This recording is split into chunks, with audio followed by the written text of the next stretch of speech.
Hello everyone, this is Septipus, and today I'll be showing you how to draw Wrecker's helmet in under 6 minutes. So the first step is going to be finding our reference image.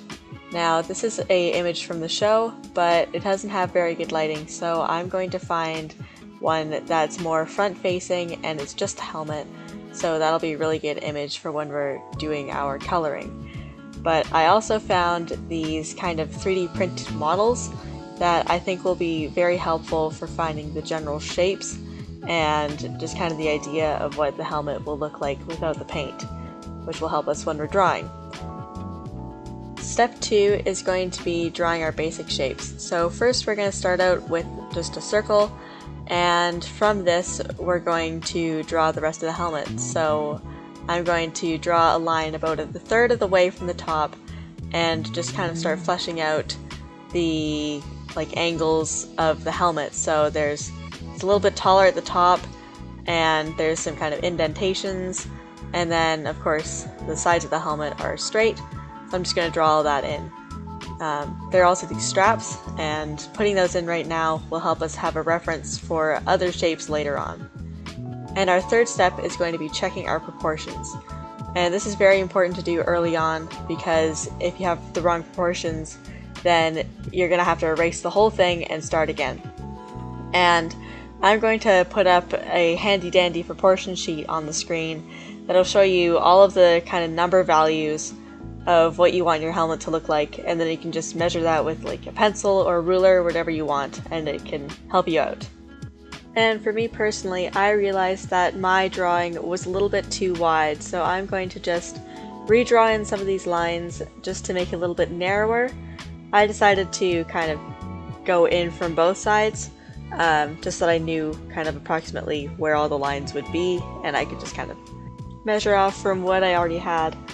So I'm also looking specifically for certain angles in the drawing. So these indentations here, it's not really a 90-degree angle, it's more of a 120-degree angle. And I also noticed that the line of the indentation at the top also kind of carries down into Wrecker's strap that's on the side of his helmet. So I'm just trying to find little kind of things that I can follow that'll give me an idea of where all the shapes are in the helmet. So figuring out where everything is in reference to one another. I know that the kind of visor line is where the indentation is, etc. So now I'm moving more onto some of the details of the helmet. So kind of just drawing in where the kind of nose area is, and I guess, I don't know what you would call this, the muzzle.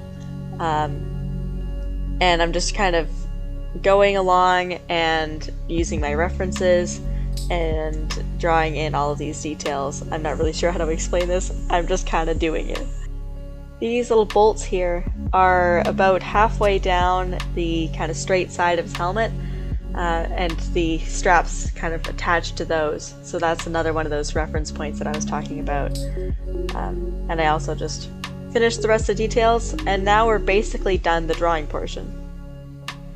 And the next step is going to be to fine line our drawing if you'd like to continue on past the drawing stage.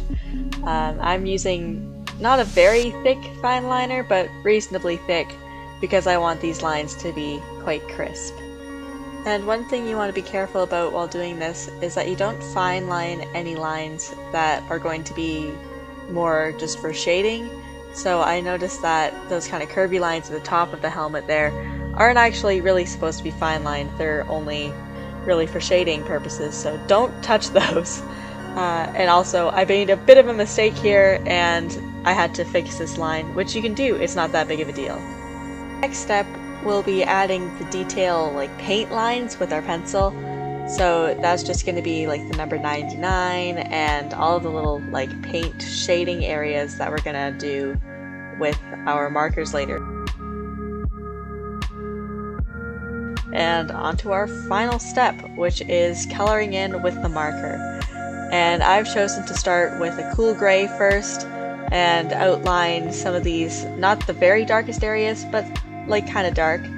And then it's the darkest areas, so I've used my deep black pen and I'm mostly using this on the muzzle area and the lower sections of the helmet. And once again, I'm going through with my black pen, going over the areas that I've already done just to add some depth of color and really get those shades what I want them to be. I'm also leaving a lot of space around these areas I'm going to leave white, just so that I have room to mess around with them. And now I'm moving on to my lighter colors, so I have a bit of a lighter gray. I'm going around kind of making these paint-looking marks because that's kind of what the style is in the show. And I also have this marker that's almost out of ink that I use to just kind of blend in some areas. And yeah, that's it. There's just the 99 left to do. And now we're finished Wrecker's helmet.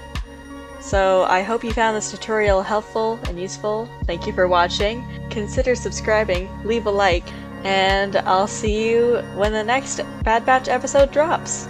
See ya! I like to blow things up because I like to blow things up! Got it?